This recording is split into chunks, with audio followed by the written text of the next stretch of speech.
అప్సన్ రాజేష్ గారు జగన్మోహన్ రెడ్డి పోలీసులు బట్టలు ఇప్పుతానంటాడు. వీళ్ళేమో వీళ్ళ బట్టలు ఇప్పలేకపోతున్నారు.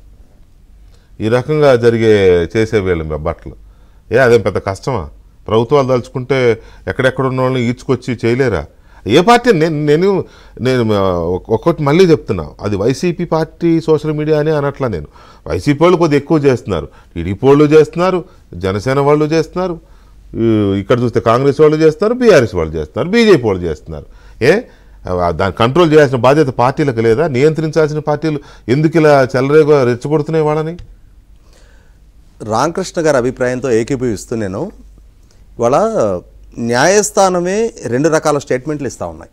ఆచరణ రూపంలో రామ్ గోపాల్ వర్మ అనే అతను సాక్షాత్తు అంటే ఈరోజు ముఖ్యమంత్రి గారు, డిప్యూటీ సీఎం గారు, ఐటీ అండ్ హెచ్ఆర్డీ మినిస్టర్ గారిని ఎన్నికలకు ముందు మార్ఫింగ్ చేసి పశువులకు వాళ్ళ తలలు పెట్టి పోస్ట్ చేశాడు.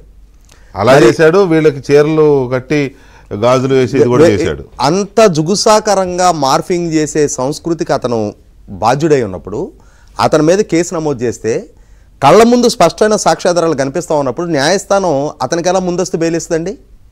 ఇవాళ చెప్తున్నారు ఏది వీళ్ళు పరిదాటారు, మీరు వీళ్ళ విషయంలో ఉపేక్షించడానికి వీల్లేదు. మరి అదే న్యాయస్థానాలు కదా అతనికి బెయిల్ ఇచ్చింది. ఏ విధమైన ట్రెండ్ సెట్ చేస్తూ ఉన్నారు అంటే భావ ప్రకటన స్వేచ్ఛ వేరు, వ్యక్తిత్వ హనం వేరు అని చెప్పని మనమే మాట్లాడుతున్నాం. కోర్టు ఆ మాట కూడా అన్నది. మరి ఏమని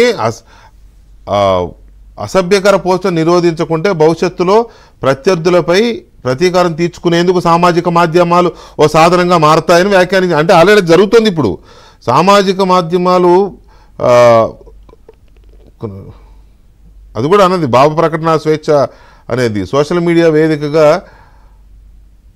భావ ప్రకటన స్వేచ్ఛ అంటే వ్యక్తుల ప్రతిష్టకు భంగం కలిగించడం కాదు, అనుచిత పోస్టుల నియంత్రణకు చర్యలు ఏం తీసుకున్నారు పాయింట్అవుట్ చేసింది. అటువంటి అనుచిత పోస్టులు పెట్టిన వాళ్ళ మీద పోలీస్ డిపార్ట్మెంట్ కేసులు నమోదు చేస్తుంది.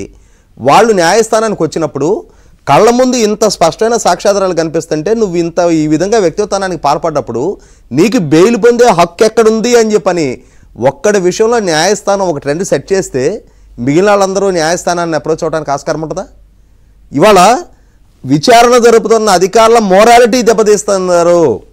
కళ్ళ ముందు స్పష్టమైన సాక్ష్యాధారాలు కనిపిస్తుంటే చంద్రబాబు నాయుడు గారు ముఖ్యమంత్రి హోదాలో యూట్యూబ్ ఇండియన్ అకాడమీ చైర్మన్ తోటి మాట్లాడి, ఈరోజు నేను యూట్యూబ్ అకాడమీ వాళ్ళతో మాట్లాడాను, అమరావతిలో యూట్యూబ్ అకాడమీ ఏర్పాటు చేయమని చెప్పని ప్రతిపాదించాను అని చెప్పని ఆయన ట్విట్టర్లో ఒక మెసేజ్ పెడితే దాని కింద మీరు అమరావతిలో పెట్టుబడులు పెట్టొద్దు, అమరావతి సేఫ్ ప్లేస్ కాదు, మీ మహిళా ఉద్యోగులకి అమరావతిలో భద్రత ఉండదు అని చెప్పని అదే యూట్యూబ్ అకాడమీని ట్యాగ్ చేస్తా పోస్టులు పెడుతుంటే ప్రభుత్వం ఏమని సందేశం ఇస్తా ఉన్నారు? అలాంటి తీసుకుని లోపల వేయొద్దు.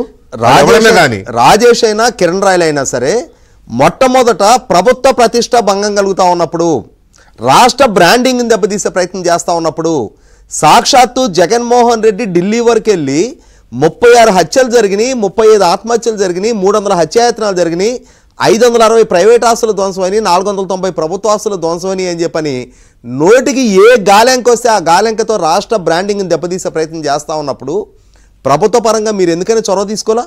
అతను కట్టడి చేసే ప్రయత్నం ఎందుకు చేయాలి? కట్టడేముంది, కేసు పెట్టచ్చు. ఇవాళ తప్పుడు సమాచారం ఇచ్చి ప్రభుత్వానికి నష్టం చేస్తున్నాడు, రాష్ట్రానికి నష్టం, కేసు పెట్టచ్చు. ఇదొక విష సంస్కృతి అనేది ప్రతి మీద కేసులు పెట్టలా. ఇదొక విష సంస్కృతి అనేది కళ్ళ ముందు కనిపిస్తా ఉంది. తొంగని చంపాలి అని అంటే దుంపనాశనం చేస్తేనే తొంగ చనిపోద్ది తప్ప పైపైన పరకలు బీకితే తొంగ చావదు.